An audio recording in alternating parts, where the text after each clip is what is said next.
তাদের মধ্যে থেকে আজকে একজন পেশাদার সাংবাদিক হিসেবে আজকে এখানে আমন্ত্রিত হয়ে আমি ভীষণ খুশি হয়েছি। আসলে একটা কারণ থাকে, প্রেস ক্লাবটা হঠাৎ কেউ বুক করলে বৃষ্টিতে বা অন্য কোনো কারণে কোনো অতিথি না পেলে একটা কিনলে একটা ফ্রি যেমন পাওয়া যায়, সুতরাং প্রেস ক্লাবের প্রেসিডেন্টকে একটা সেফটি শটে প্রধান অতিথি বা কিছু একটা বলে দেয়, তাতে অন্তত ওই ঘর থেকে এই ঘরে চলে আসবে, দুটো কথা বলে দেবে, এটা একটা সুবিধে থাকে। তবে আজকে আমি কিন্তু সেই কারণে আসিনি, আজকে আমি শুধু এইটার জন্য এসেছি। এখানে যারা বসে আছেন তাদের সঙ্গে আমার 3 দশকেরও বেশি পরিচয়, 3 দশকেরও বেশি, এবং এরা ব্যক্তিগত জীবনে আমার দুজন আমার অত্যন্ত শ্রদ্ধেয়, একজন আমার অত্যন্ত প্রিয়।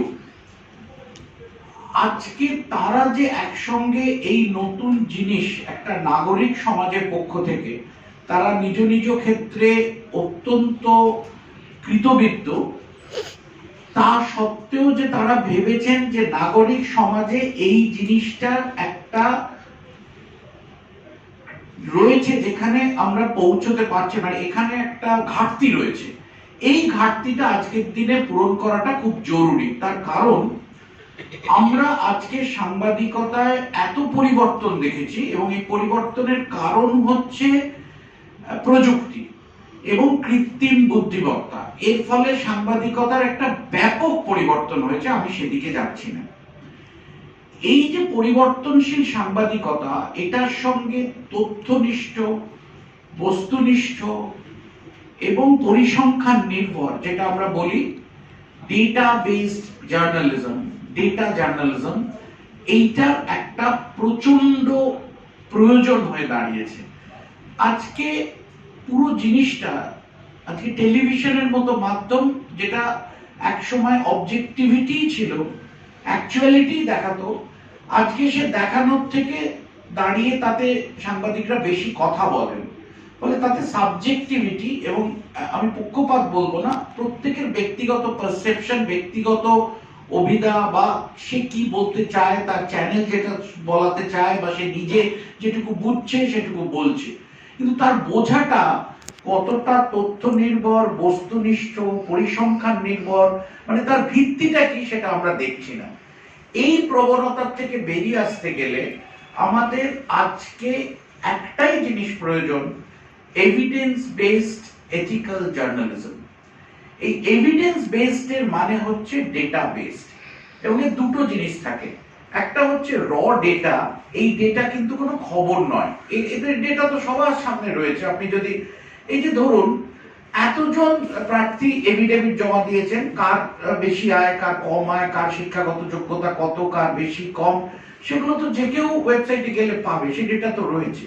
কিন্তু সেই ডেটা থেকে, ডেটা বেস জার্নালিজম থেকে স্টোরি টেলিং, মানে আমি খবর তৈরি করে জনগণের সামনে দেখাবো যে দেখো তুমি এইটা তোমার দেখার, এবং সেটা মনোগ্রাহী এবং আকর্ষক করে দেখাতে হবে যাতে তার দৃষ্টিতে আকর্ষিত হয়। ঠিক সেই কাজটাই তারা করতে চলেছেন। এবং এই যে র ডেটা, ধরুন যারা ডেটা নিয়ে কাজ করেন,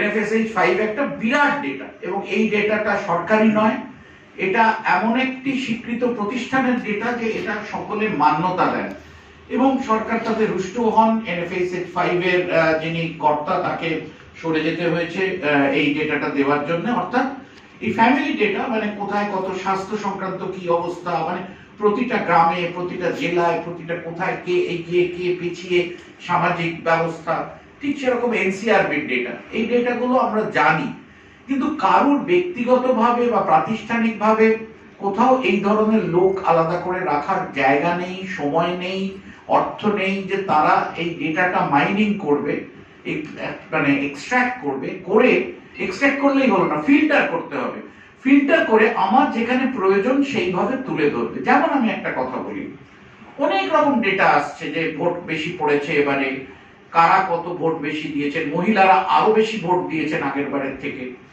কিন্তু যেটা বোঝা যাচ্ছে না সেটা হচ্ছে যে কেন্দ্র প্রতি SIR এ কত মানুষের নাম বাদ গেল, এবং তারা কারা, কি ভাষাভাষী মানুষ, কি ধর্মের মানুষ, কি আর্থসামাজিক পর্যায়ের মানুষ। তবে তো আমি বুঝতে পারবো যে একটা কেন্দ্র যেখানে গতবার জয় পরাজয় নিষ্পত্তি হয়েছিল 5,000 ভোটে। এবার সেই কেন্দ্রে 15,000 মানুষের নাম বাদ গেছে। তার মধ্যে একটি বিশেষ ধর্মের মানুষ বেশি আছেন, প্রায় 80%, একটি ভাষাভিত্তিক মানুষ বেশি আছেন এত শতাংশ, এবং আর্থসামাজিক দিক থেকে বেশি আছেন এত শতাংশ।